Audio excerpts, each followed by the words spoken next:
Rain-slicked mud clung to their boots as they shuffled into the camp. German women, tired, weary, and stripped of their dignity, stared at the lines of American soldiers, but it wasn't the rifles or the fences that made them pause. It was the women. Young, strong, with cheeks pink from laughter, tossing jokes to men they'd never met. One American woman winked at a grinning soldier as she carried a tray of soup, and for a heartbeat, the German prisoners couldn't believe what they were seeing. Laughter, light, freedom. Something inside them stirred. Awe, confusion, envy. Could life really feel like that, even amid war? The camp gates loomed, but beyond them, a small, impossible world existed, one built on courage, humor, and human warmth. And for these women, it was the first glimpse of it. The truck lurched over the rutted dirt road, jolting the women like rag dolls packed too tightly. Rain had turned the earth into a slick, treacherous quilt, and mud clung to their boots and stockings, soaking the hems of their tattered skirts. They pressed together on the wooden benches, bodies trembling, not from cold, but from exhaustion, fear, and the lingering disbelief of surrender. Each bump, each splash of mud, seemed to echo the word defeat in their ears. Outside the narrow slats of the truck, the world looked foreign and harsh. Barbed wire traced jagged lines across muddy fields. Guards with rifles barked orders, their boots sinking into the quagmire with every step. The women swallowed hard, gripping one another's hands like fragile lifelines. No one spoke. The air smelled of wet wool, earth, and something acrid, like smoke carried from a distant fire. The truck finally stopped with a juddering halt. The rear doors swung open, and the women hesitated at the threshold. They were met not with shouts or harsh commands, but with movement that seemed almost incongruous. American soldiers, men, were standing casually in the drizzle, laughing at some private joke, shoulders slung with gear that would have seemed to weigh them down, yet they moved with an ease the German prisoners had long forgotten. And alongside them, women in uniform moved with brisk confidence, trays in hand, voices ringing with laughter as though the storm outside had nothing to do with the world. One of the American women, a young corporal with copper-streaked hair plastered to her raincoat, bumped into a soldier by accident and immediately laughed, teasing him about the mess of his uniform. The soldier grinned, rubbing his shoulder in mock indignation. The German women froze. Some pressed their faces against the wooden slats, their hearts thudding so violently it felt like it would burst from their chests. How could they laugh? How could they joke with men they had never met, when life had taught them to fear every glance, every movement? A girl with dark hair clutched her knees to her chest, trembling. She remembered the nights, hiding in basements, the cold and hunger, the endless vigilance. Her stomach churned with a mix of envy and incredulity. One of the American women offered a tray of soup to a tall soldier, muttering something playful, and his laughter spilled into the rain. The sound felt like a slap to the German women's numbness, awakening something they had thought dead, a memory of normal life, of warmth, of human ease. A mother among them, older and weary, turned to the others. Her lips parted, but no words came. In her eyes was a reflection of disbelief, a flicker of longing she could not name.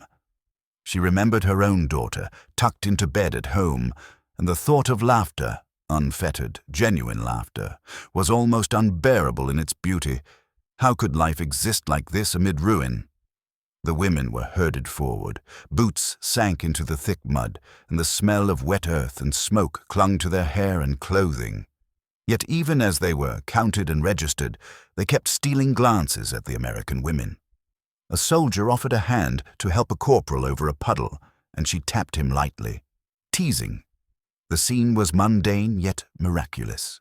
Some of the German prisoners stifled a shiver. Others felt tears prick their eyes, unbidden, as if witnessing joy could hurt as sharply as loss. By the time the women reached the wooden barracks, soaked and shivering, the laughter had become a rhythm in their heads, impossible to ignore. It was a subtle, insistent reminder that humanity could endure. Some of the prisoners whispered to each other, voices hoarse and low, sharing fragments of thought. Do they always laugh? Even here?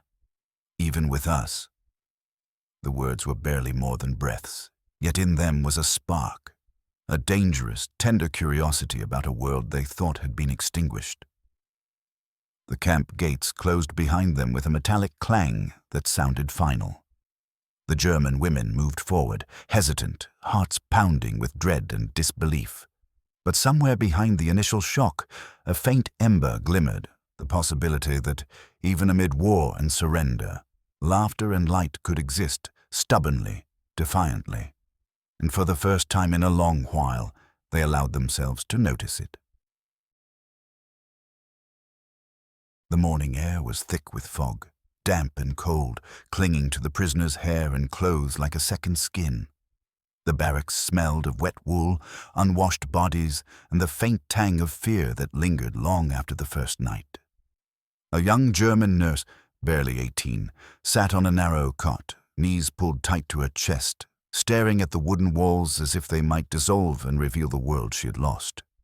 Her hands, scarred from hurried bandaging in field hospitals, trembled slightly as she traced the grooves in the bunk beneath her. Outside, the camp stirred to life. Boots thudded on the mud, soldiers and guards moving in the rhythm of routine. And there, in the open yard, the Americans, both men and women, worked side by side.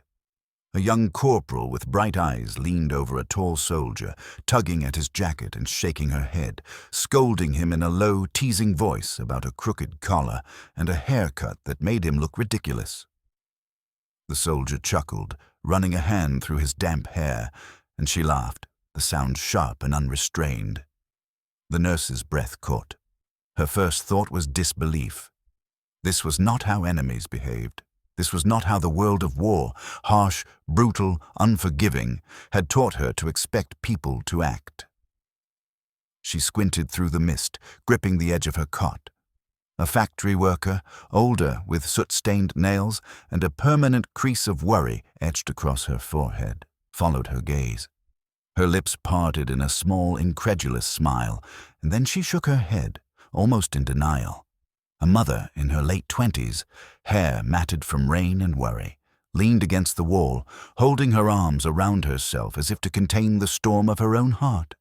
Her thoughts drifted to her child, tucked somewhere far away, and she shivered, not from cold, but from the strange, confusing warmth that seeped into her chest at the sight before her. The American woman straightened the soldier's collar again, tapping him lightly on the shoulder. "Honestly, you look ridiculous," she teased, and the soldier laughed so freely that it seemed to echo through the fog. The prisoner's eyes widened, and a heavy, almost forbidden curiosity took root. Here were people they had been taught to hate, yet they moved with humor, with grace, with a kind of care that seemed impossible in a world defined by cruelty. The nurse swallowed hard, the knot in her stomach twisting as she struggled to reconcile the laughter with the reality of war.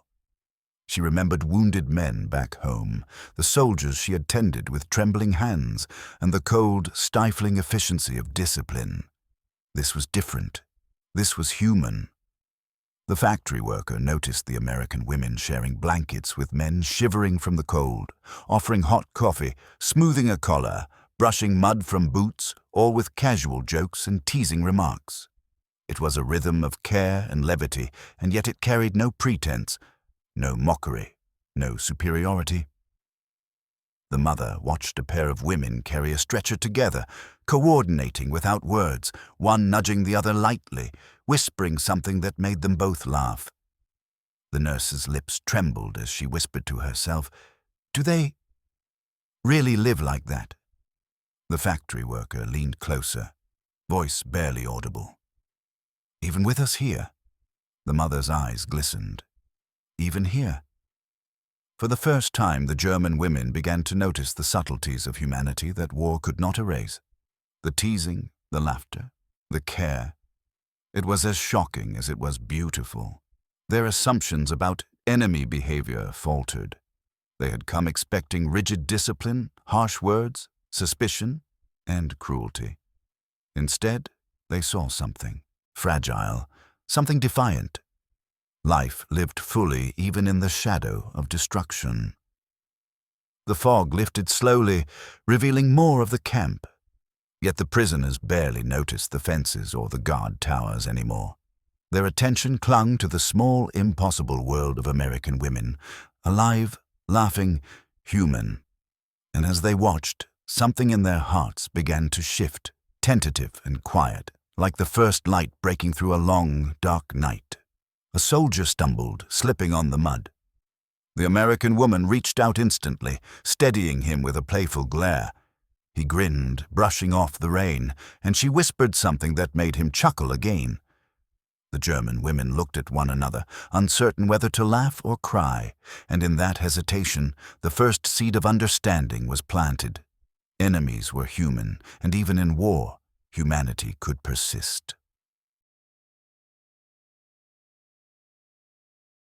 The sun rose slowly over the muddy camp, casting a pale, grey light that reflected off puddles like shards of glass. The German women emerged from the wooden barracks, stiff and aching from the night spent on thin cots. The air was cold, damp, and pungent with smoke from the morning fires. Their eyes darted nervously across the yard, searching for the familiar harshness they had been trained to expect from the enemy. Shouted orders, rigid drills, suspicion, and contempt. But the scene before them was nothing like that. American women moved through the camp with purposeful ease. One carried a steaming tray of oatmeal, balancing it effortlessly, as she called out playful warnings to a soldier attempting to dodge breakfast. "Watch it, Private. You'll end up wearing your breakfast if you're not careful." She laughed, and the soldier grinned, pretending to stumble toward the mud. A second American woman handed a blanket to a trembling man, her fingers brushing his arm lightly as she whispered encouragement. The touch was ordinary, almost casual, yet it carried warmth the German women had not seen in years. The German nurse shifted uneasily, her fingers twisting in her lap.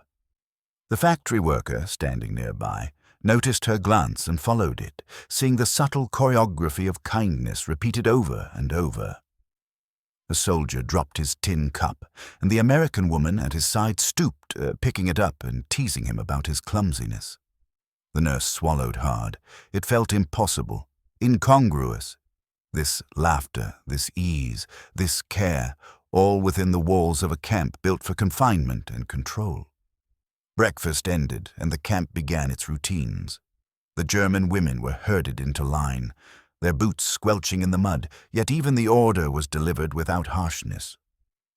An American woman walked alongside them, keeping count, her voice firm but soft, almost gentle. When a prisoner stumbled on the uneven ground, the woman extended a hand, steadying her, and whispered quietly, "Careful now." The German women exchanged glances. This was civility. This was discipline, yes, but there was no malice, no punishment in the eyes of those who enforced it. As the morning dragged on, the small acts of kindness piled up, quietly relentless. One woman offered half of her bread to a hungry soldier, who accepted it with a grateful nod. Another adjusted a soldier's jacket, brushing the mud off with a finger, and whispered a joke about how he would make a terrible tailor. Each interaction was fleeting, subtle, but to the German women it felt monumental. They had survived bombs, hunger, and fear, yet nothing had prepared them for the shock of civility in a world they had been told was brutal by necessity. The nurse's gaze followed the American woman who had handed out the blanket. She saw the way her shoulders relaxed after each task, the way her laughter rippled through the yard, carrying something the German women almost couldn't name: hope. The mother pressed her arms around herself, watching a young corporal steady a soldier balancing a water bucket, the two of them exchanging grins and light-hearted jabs. She felt a strange stirring, a confusion of admiration, envy, and longing, as if civility itself were a weapon she had never expected to encounter. The factory worker crouched beside the nurse as a small scuffle broke out over a missing tin cup. The American women intervened immediately, calmly restoring order with soft words and quick gestures, turning what could have been frustration or punishment into a moment of shared humor. The prisoners stared, hearts pounding, unable to reconcile the rules of civility they were witnessing with the rigid, harsh orders of the world they had known. By mid-morning, the camp was alive with motion. Mud splashed under boots, voices rose and fell in gentle teasing, and the German women began to notice small, almost imperceptible gestures, a hand resting on a shoulder, a whispered word of encouragement, a shared meal. Each act of care was a quiet defiance of war's cruelty, a reminder that human warmth could survive even here. The nurse inhaled deeply, tasting the damp, earthy air. It was sharp, biting, yet somehow comforting. She glanced at the mother and the factory worker, whose faces mirrored her own conflicted astonishment. Their assumptions about cruelty, about the rigidity of enemy behavior, were already starting to crumble. In the midst of routine and order, in the ordinary cadence of a camp morning, something extraordinary was happening. The impossible coexistence of discipline and compassion, laughter and respect, fear and an unexpected flicker of hope. The mess hall was a long, low building, its wooden floor soaked with the residue of early morning rain tracked in by muddy boots. The smell of porridge, burnt toast, and faint smoke from the stove clung to the air, mixing with the dampness of the room. German women shuffled in, boots squelching, eyes wide and wary, expecting the sharp crack of orders, the sting of authority, the cold precision of military discipline. Instead, the hall was filled with chatter, punctuated by laughter, bright, unrestrained, and startling against the gray backdrop of the war. At the center of the room, a young soldier carried a tray piled with steaming bowls of oatmeal. He was tall, gangly, with a mop of damp hair plastered to his forehead, and his fingers trembled slightly under the weight. One of the American women, a corporal with a red-streaked braid, noticed immediately. "Careful, Private," she said, her voice warm but teasing, "or you'll be wearing your breakfast instead of eating it." The soldier gave a nervous laugh, nodding as he tried to steady the tray. Then it happened. A slip on the wet floor sent the tray tilting violently. Bowls clattered, porridge splattering across the boards, soaking his uniform and splashing onto the boots of those nearby. For a heartbeat, silence held, a collective breath caught in the throat of the room. The German women froze, expecting scolding, yelling, maybe punishment. Their hearts thudded in anticipation, bracing for the familiar harshness they had learned to associate with authority. But there was none. Instead, the corporal laughed, a clear, ringing sound that made the soldier's face flush with embarrassment and amusement at once. "Really, Private," she said, crouching down to help him gather the fallen bowls. "Are you trying to redecorate the floor or just your uniform?" Her voice carried a gentle tease, not a reprimand. He chuckled, brushing porridge from his jacket as he muttered an apology, and she smiled, shaking her head in exaggerated exasperation. Other American women came forward, some kneeling to help, others passing clean bowls and wiping the floor with a lightness that seemed almost impossible in a place designed for order and confinement. The German women exchanged stunned glances. One of them, the young nurse, felt a flutter in her chest that was confusing and almost unbearable. Her lips twitched as if she might smile, but she bit them instead, unsure if such a thing was allowed. The factory worker beside her, soot-streaked and hardened from years of labor, let out a quiet, almost guilty laugh, shaking her head at the absurdity of it. The mother gripped the edge of her cot, eyes wide, as though she had just glimpsed a secret world that should not exist. The air in the hall was alive with movement and sound. Bowls were righted, spoons scooped, and through it all, the laughter never ceased. Each American woman moved with purpose and ease, correcting mistakes with teasing words rather than commands, brushing mud from shoulders and hair, offering steady hands and soft smiles. It was care without judgment, discipline without cruelty, and the German women could scarcely believe their eyes. For the nurse, the moment crystallized into something painful and beautiful all at once. She remembered the field hospitals, the endless orders, the fear that had been a constant companion, the quiet desperation of her own hands, trying to soothe wounds while the world burned.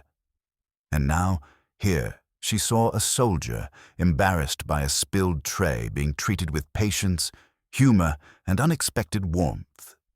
Her chest tightened with longing, a mixture of envy and awe, and a quiet question formed in her mind. Could life really be like this, even in the middle of war? The factory worker nudged her gently, whispering, "Did you see that? They laugh at mistakes." The nurse's eyes followed the corporal helping the soldier, the corners of her mouth lifting slightly despite herself. The mother pressed a hand to her lips, eyes brimming with tears she had not expected. These women, these Americans, were rewriting the rules of what it meant to survive. They were showing the German prisoners, silently but unmistakably, that kindness and laughter could exist even here, and that the world was not as rigid, as cruel, as the textbooks and battlefields had taught them. And in that mess hall, in the chaos of a simple spill, something fragile began to grow inside the German women.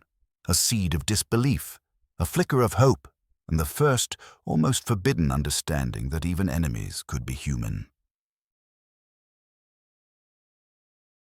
The afternoon sun slanted through the narrow windows of the barracks, turning dust motes into drifting sparks of gold. The air smelled faintly of damp wool, wood polish, and the lingering tang of coal from the morning fires. German women sat on hard benches, their hands clasped tightly in their laps, eyes following the movements of the American women who moved among them with trays of letters. Each envelope was a small piece of the world outside, folded paper pressed with ink and the warmth of distant hands. A young corporal, with a braid tangled by rain, began reading aloud. Her voice was steady, yet soft, carrying the cadence of a storyteller as much as a soldier. "Dear Maggie," she began, "your letter arrived yesterday, and oh, how I laughed at the story of little Tommy painting the cat pink again. He's your father's son, that one." Laughter bubbled through the room, easy and unforced. Some of the soldiers chuckled too, nudging one another, while the women prisoners watched, frozen at first, then leaning slightly forward, ears straining. The nurse pressed her lips together, blinking rapidly, the factory worker's fingers twisted in her lap, knuckles white. The mother's throat ached as she swallowed hard, recalling her own child, tucked far away, asleep or awake, indifferent to the war that had swallowed her mother's days. The words were simple, domestic, trivial even, but the emotions they carried were piercing.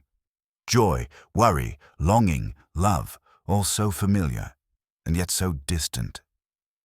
Another woman picked up a letter, smoothing its crumpled edges. "Dear Jean," she read, "I saw the first crocus bloom today. You would have smiled, remembering how we plant them every spring, no matter how early the frost lingers. I hope you are safe and warm, my love." Her voice cracked slightly on the last words, and several American women sniffled quietly, brushing at their eyes with the backs of their hands. The German nurse felt a pang of something sharp and sudden: envy, sorrow, disbelief. Letters from home had long been censored, intercepted, or never allowed. She could not read the words of her own family. She could not hear their voices in ink. She imagined the familiar smile of her younger brother, the way her mother's hands smelled of soap and bread, the way her father's laugh could fill a small kitchen until her own laughter joined it. And now these strangers were reading aloud their homes, their families, their small joys. The contrast was almost unbearable. The factory worker leaned closer to the nurse, whispering, Do you think they know we cannot?" The nurse shook her head slightly, unable to answer. The words lodged in her throat like stones. Every syllable the American spoke reminded her of absence, the absence of warmth, of touch, of laughter, of letters she would never receive. And yet there was something else, too. A strange, aching sense of connection, fragile but undeniable. A small girl, barely 16, watched the American corporal as she read, noting the quick smiles exchanged with soldiers and the gentle gestures that accompanied each line. Even amidst war, there was tenderness. Even amidst captivity, there was humanity. The girl's chest tightened as she thought of her own mother, and a single, quiet tear slipped down her cheek. She brushed it away hastily, embarrassed by the weakness, but the feeling stayed, pulsing like a secret heartbeat. The mother pressed her hands to the wooden bench, shaking slightly, as another letter was read. Laughter erupted at a joke about a neighbor's runaway pig, followed by a sigh of longing for home. The German women watched in a mixture of awe, disbelief, and grief. These were human stories, tender and vibrant, lived in a world they had thought irretrievably lost. For a moment, the war outside seemed to fade, replaced by a quieter, more intimate battlefield. The struggle to remember love, to feel hope, to survive emotionally as well as physically. By the time the last letter was read, the barracks were silent, save for the low hum of the wind outside. The German women sat still, their hearts heavy and strangely full. They had witnessed laughter, grief, and longing that transcended nationality, borders, and even war itself. And for the first time in months, perhaps years, they felt the ache of human connection reach across the divide, painful, impossible, and yet undeniably real. The sun hung low over the camp, spilling long grey shadows across the mud-slick paths. The air was heavy with the scent of wet earth, smoke from the morning fires, and the faint tang of sweat and worn wool. German women shuffled along the narrow pathways, their heads bent against the chill, eyes darting at every guard and soldier as if the smallest movement could summon punishment. Every day had been the same, drill, routine, monotony, until something small, almost imperceptible, began to shift in the invisible rules of survival. A young German nurse, her hair pulled back in a crooked braid, walked slowly near the edge of the barracks. She clutched a small piece of chocolate in the folds of her coat, her fingers trembling not from cold, but from the sheer audacity of what she was about to do. Her stomach churned with fear. One misstep could bring a rebuke, a rumor of betrayal, or worse. But the chocolate was a small rebellion, a deliberate defiance of the rigid lines that defined prisoners and guards. An American guard, a tall woman with a braid still damp from the morning rain, stood near the fence, scanning the perimeter with the practiced ease of someone who had seen too many mistakes to be startled easily. She caught sight of the nurse lingering nearby, and for a heartbeat, their eyes met. The nurse's heart leapt into her throat. She lifted a hand, offering the chocolate with as much casualness as she could muster. The guard's eyes widened for a fraction of a second, and then the corners of her mouth lifted into a smile. Warm, disarming, real. "Well, well," she said in a low, playful voice. "What do we have here? A smuggler among us?" She took the chocolate, breaking it in half before handing it back to the nurse with a wink. The nurse's fingers brushed against hers, a fleeting touch heavy with unspoken acknowledgement. The nurse stepped back quickly, cheeks burning. The factory worker, watching from a distance, felt her own pulse quicken. She had seen this act. Small, daring, almost absurd, but its significance cut deeper than any order or punishment. The rigid boundaries, the unyielding divisions of us versus them, had wavered, just for a moment. Trust had entered the space where only suspicion and fear had ruled. Later, in the dim warmth of the barracks, the nurse sat on her cot, staring at the chocolate wrapper like a talisman. Her mind replayed the moment again and again, the smile, the teasing voice, the brush of fingers. She had risked punishment for a single piece of sweetness, yet the risk had brought something more profound, a glimpse of shared humanity. She thought of her own mother, of the letters she could never read, of the child waiting somewhere far away. For the first time, the impossible seemed slightly less so. Other prisoners began to notice these subtle acts. A whispered word here, a brief nod of encouragement there, a hand offered to steady someone slipping in the mud. Tiny gestures that seemed insignificant in isolation but monumental in context. The mother, standing by the washing station, caught the eye of an American woman helping a soldier hang his wet coat. The two exchanged a fleeting glance, a silent acknowledgement that neither side needed to speak for understanding to pass between them. By evening, the camp felt different, though nothing had outwardly changed. The German women moved through the shadows with a new awareness, noticing the small rebellions of kindness and humor that threaded through the Americans' routines. A laugh shared over a spilled bucket, a quiet teasing of a soldier struggling with his boots. These were minor, almost accidental acts, yet to the prisoners, they were revelations.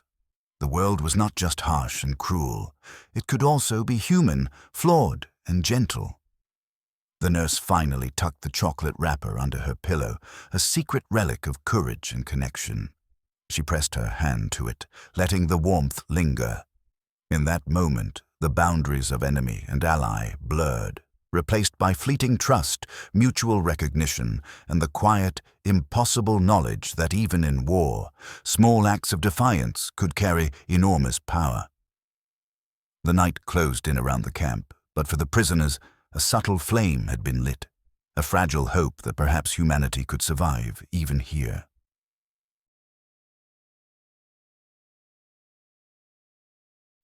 Rain pelted the camp with a relentless fury, hammering the tin roofs of the barracks and turning the dirt paths into rivers of thick, black mud.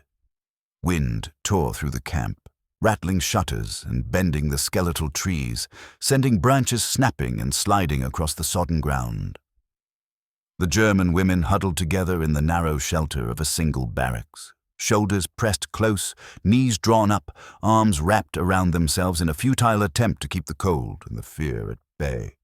Each gust of wind brought the echo of a storm that felt far larger than the sky, shaking the wooden walls as if the world itself were collapsing.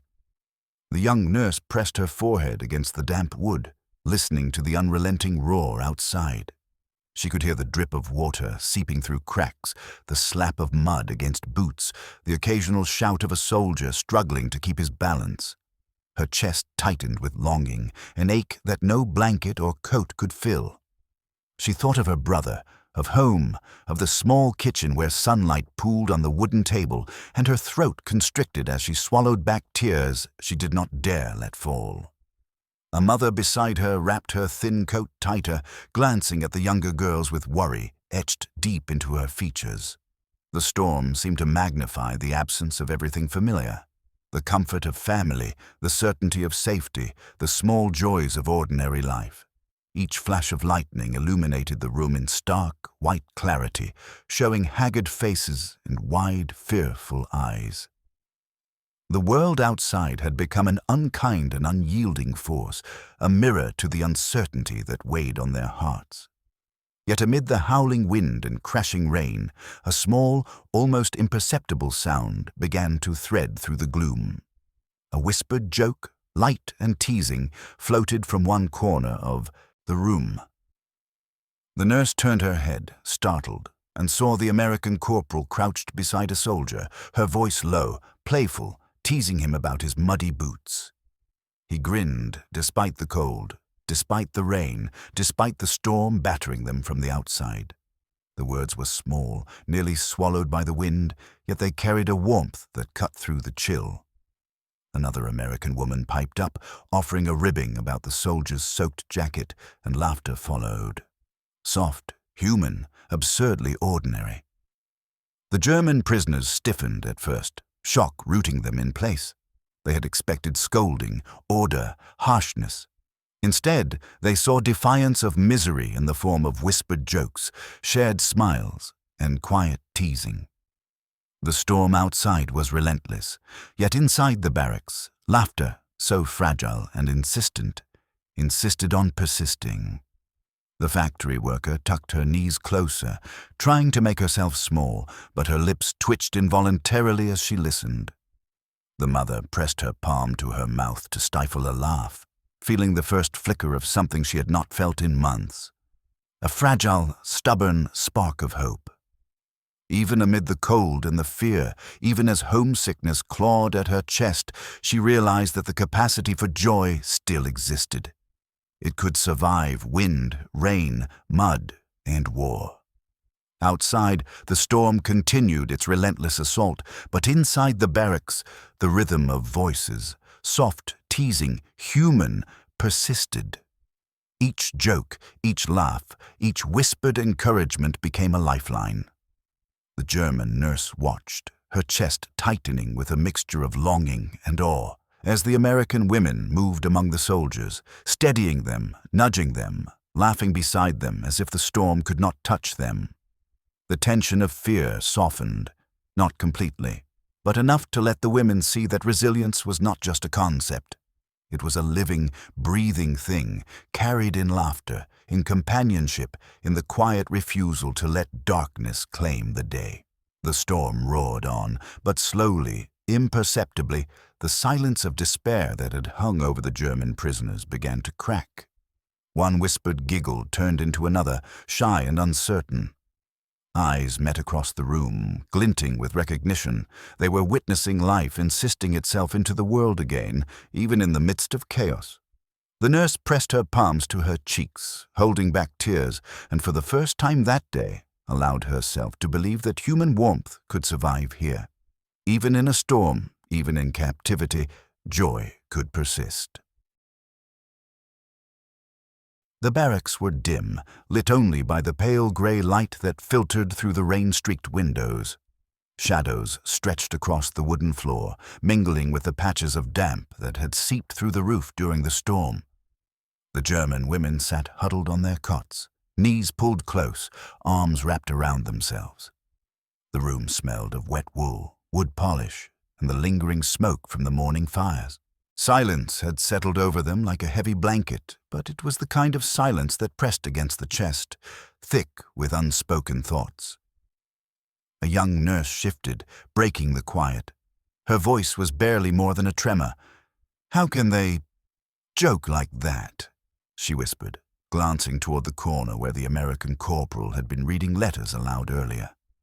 Her lips quivered and she swallowed hard, trying to force the lump in her throat down.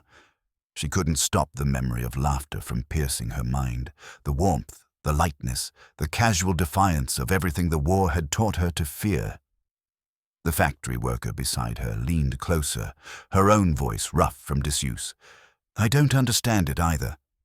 They smile at soldiers, tease them, even in this mud, this cold, as if nothing else exists." Her eyes fell to the floor, tracing the cracks in the worn planks. She shifted uncomfortably, ashamed that she felt a strange longing mingled with her confusion.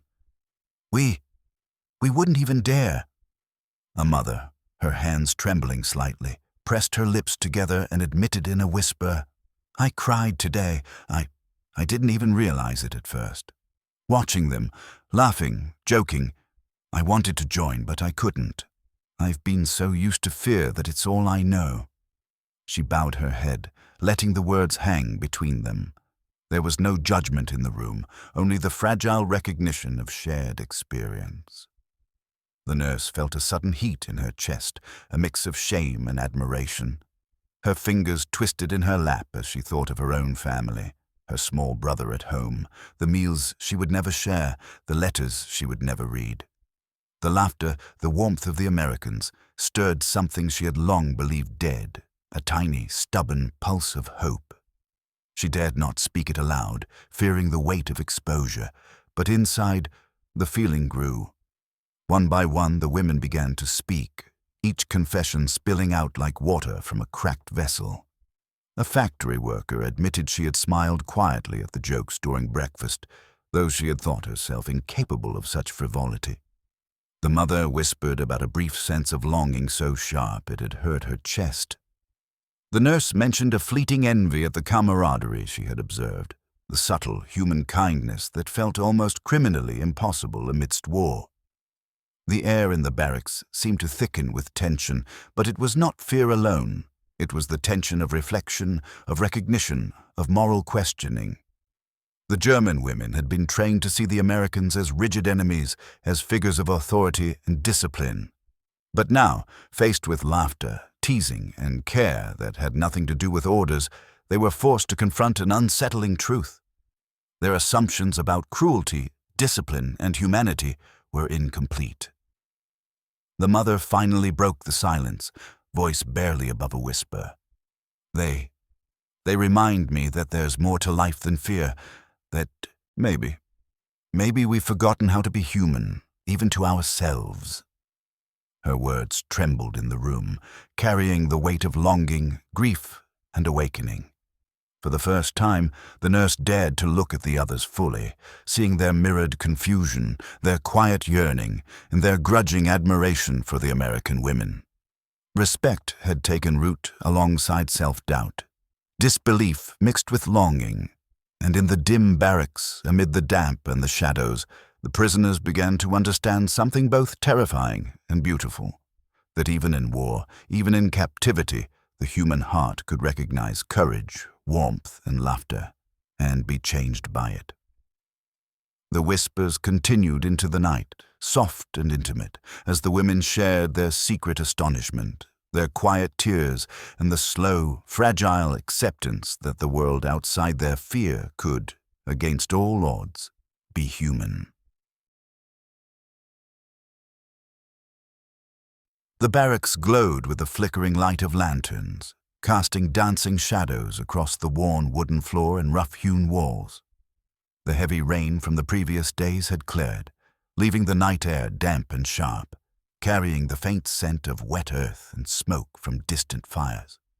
For the first time in weeks, the camp was quiet in a different way, not tense, not fearful, but expectant, as if every soul within those wooden walls had been holding its breath for something extraordinary. A young American corporal stepped forward, clearing her throat, and in a voice soft but clear, invited everyone to join. Tonight, we tell our stories. We sing. We laugh. If only for a little while. Let the camp forget the mud, the cold, and the war. The words, simple as they were, caused a ripple of astonishment to pass through the German women. Could such openness exist here, amid fences, barbed wire, and uniformed guards? The first song was quiet, a melody hummed by a German prisoner, her voice tentative, quivering at first, then gaining strength as the notes stretched across the room. It was a folk tune she had learned as a child, one her mother had sung while kneading bread, one she had long thought lost to the war. The American women listened, eyes soft, smiles forming as the melody filled the barracks with something tender, something sacred. The nurse pressed a hand to her chest, letting the sound wash over her. She felt tears prick her eyes, not of sorrow alone, but of longing, of memory, of the rare warmth of home brought alive in the strangest place. A soldier chuckled at a story a corporal told about a stubborn mule back home, its antics exaggerated by animated gestures and rolling laughter. The German factory worker tilted her head, hesitant at first, then allowed a small laugh to escape her lips. It was awkward, foreign even, but she could not stop it. The sound startled her, reverberating in her chest, reminding her that laughter had not been completely stolen by fear or war. The young mother whispered to the nurse, her eyes bright in the lantern light. They make it possible to forget, just for a moment. The nurse nodded slowly, her heart tight, a mixture of awe, disbelief, and fragile hope. Each song, each story, each small joke became a bridge across the chasm of language, nationality, and the invisible lines drawn by war. When the American women began singing, their voices lifted confidently, harmonizing, teasing each other with light jokes between verses. The German women watched, transfixed. They had never imagined music could sound so free, so unburdened here in captivity. The corporal nudged a shy German prisoner forward, encouraging her to join in with a verse. Hesitation rippled through her posture, an instinctive fear, but the warmth in the room, the acceptance in the smiles around her, emboldened her. Her voice broke the silence, soft and trembling at first, then stronger, harmonizing with the American melody. The barracks seemed to exhale, every heart listening, every pair of eyes wide with recognition of something larger than fear, shared humanity. The nurse felt tears trail silently down her cheeks, and the factory worker laughed quietly into her hands, shaking her head at the absurd beauty of it all. A joke was whispered about a soldier's muddy boots, sparking a ripple of laughter that carried across the room.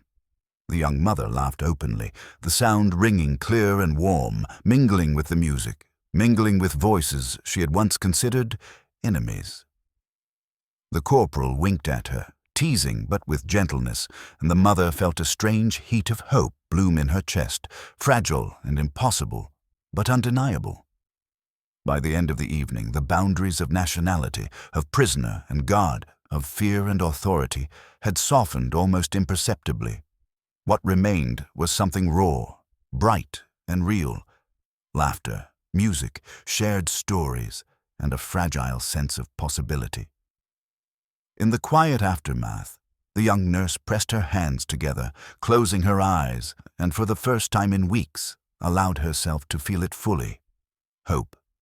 A light that survived even here, amid fences, war, and captivity, flickering stubbornly, impossibly, in the hearts of those who had nearly forgotten it.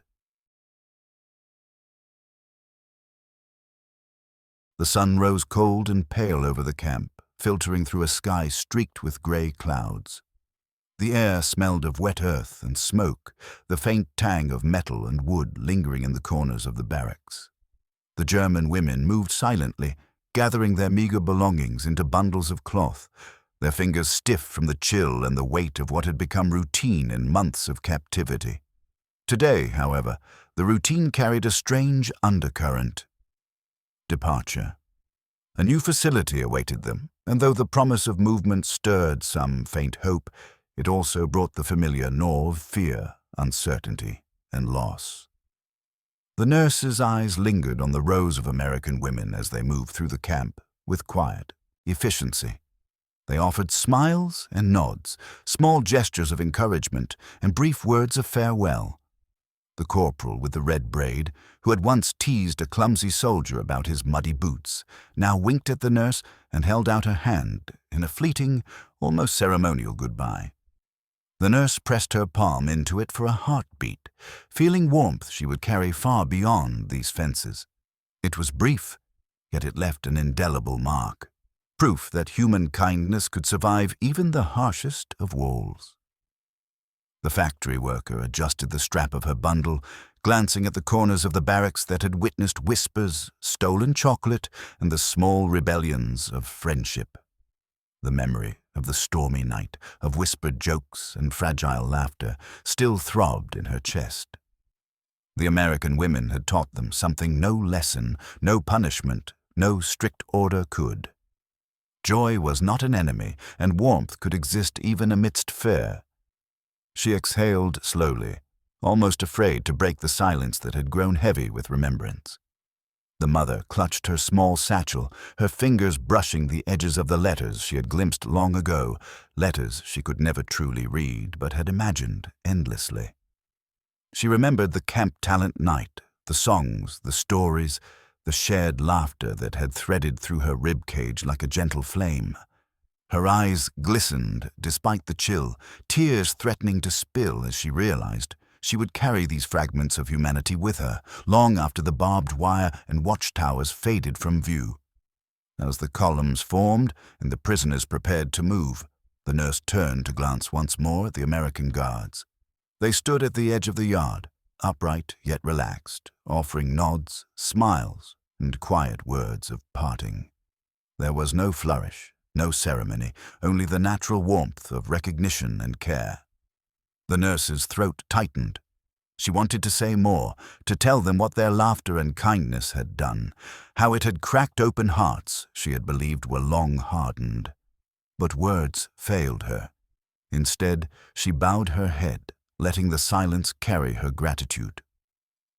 The march to the waiting trucks was slow, mud sucking at boots, bundles pressing against tired shoulders. The factory worker's mind replayed the small, absurd moments that had broken through months of fear, a spilled tray of porridge turned into laughter, whispered jokes in the storm, stolen chocolate, shared songs. She realized, with a mix of awe and disbelief, that these moments had done more to preserve her humanity than anything she had endured or imagined could teach her. As the trucks rumbled to life, carrying them away from the camp and the women who had defied expectation with ordinary courage, the mother pressed her hand to her chest, feeling the imprint of warmth that had been extended to them. It was impossible to describe fully this strange inheritance of trust, joy, and subtle defiance. And yet she understood, even as her heart ached. They would carry it forward, a quiet rebellion against despair, a memory of laughter in the midst of war. The nurse looked out the small window of the truck, watching the camp recede, its fences and buildings shrinking into the distance. The rain-slicked mud, the lantern-lit barracks, the faces of women who had taught her something impossible, all of it burned into her mind. For the first time in a long while, she allowed herself to hope that even after the war, even after the suffering, joy could persist, that human warmth could endure. And as the trucks rolled on, shaking over the uneven paths, the German women sat in silence, carrying a small private treasure within them.